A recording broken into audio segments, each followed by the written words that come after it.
Hi, this is Dale O'Shields, pastor of Church of the Redeemer. Thanks so much for joining me today. We're talking about the importance of God's Word in our life, and one word today we want to focus on is the word grace. I want to talk to you about the importance of the grace of God. I really believe that we can't grow in our relationship with God without growing in our understanding of grace. And grace really is all about what God does for us, even though we don't deserve it. There's not a single blessing of God that we deserve. There's not a single wonderful thing that God does for us that we actually can take credit for. In fact, what we must understand is that God reaches out to us, although we're sinners and although we're broken people, dysfunctional people, people who mess things up at times, and God still extends His grace to us to bring us into relationship with Him and to allow us to experience His goodness in our lives. It's all by grace.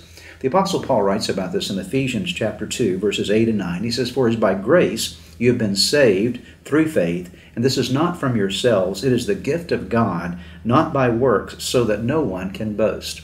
When we have the grace of God in our lives and understand His grace in a growing measure, it gives us security. It gives you the sense of knowing that, you know what, it's not about my performance, my ability to do everything right. No, it's because God has been good to me through what Christ did for me on the cross of Calvary. So what I want you to do today, what I encourage you to do today is thank God for His grace. Amazing grace, how sweet the sound that saved a wretch like me. Begin to thank God for the grace that is extended to you, the grace that sustains you, and the grace that allows you to be accepted by God, not again because of what you've done, but because of everything that Jesus did for you.